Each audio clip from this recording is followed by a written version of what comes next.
যে রিপোর্ট আসার কথা ছিল সেই রিপোর্টগুলো এসছে। সো বন্ধুরা, আজকে আমি আর কোনো ভিডিও করিনি, মায়ের দুটো ছবি তুলেছিলাম। তো দেখো মুখে হাসি, শরীরে এত কষ্ট। আমার মায়ের সত্যি ধৈর্য ক্ষমতা প্রচুর, সহ্য ক্ষমতা প্রচুর, মানে বলে বোঝাতে পারবো না, মানে এতটাই সহ্য ক্ষমতা আমার মায়ের। সারাদিনে 10-12টা করে ইঞ্জেকশান খাচ্ছে। সো রিপোর্ট কী আসবে তোমাদের সঙ্গে তো অবশ্যই শেয়ার করব। আর সত্যি সবার প্রার্থনা অনেকটা কাজে লাগে, কিন্তু অনেকটা সময় লাগবে সুস্থ হতে। তো যাই হোক, সঙ্গে থাকো। বেরোচ্ছি, এখন বাজে 4:05।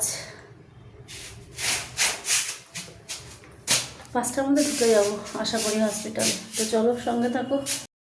আজকে অনেকটা সময় টোটোর জন্য দাঁড়িয়েছিলাম, তারপরে টোটো যখন পেলাম, সত্যি কথা বলতে মোষপোতা অবধি 15 টাকা ভাড়া নিয়েছে, যেখানে 20 টাকা ভাড়া নেয়। সো ওনাকে তো ধন্যবাদ দেওয়ার কথা, প্রতিদিন যাচ্ছে উনি, সবাই 20 টাকা করে নিচ্ছে, উনি 15 টাকা নিয়েছে। তো তারপরে তো মোষপোতা থেকে অটো ধরে নিলাম, 25 টাকা করে ভাড়া। মানে যেতে খুবই সুবিধা ট্রেনের থেকে। তো আমার মনে হয় এটাই খুব বেস্ট। তো আমি এর জন্য এখন এইভাবেই যাচ্ছি, কষ্টটা আমার কম হয়।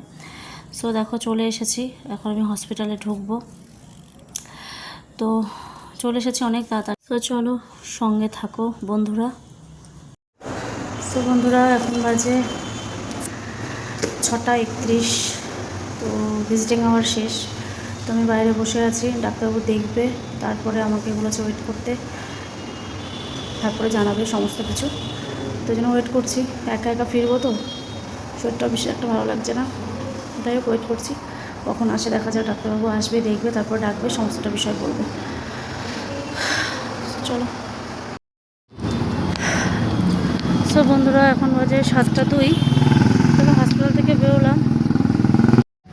সো মা যে রিপোর্ট আসার কথা ছিল সেই রিপোর্টগুলো এসছে, রিপোর্টগুলো সবগুলোই খারাপ।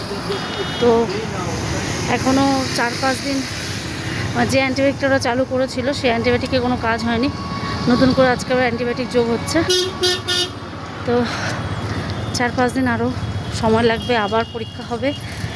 চেস্টে ইনফেকশান রয়েছে, প্রচুর ইনফেকশান রয়েছে, সব রিপোর্টই খারাপ এসছে। তো এই হচ্ছে আপডেট। তো আমি এখন ফিরছি বাড়ির দিকে, 7:02 বাজে। তো চলো বাড়ির দিকে যাওয়া যাক।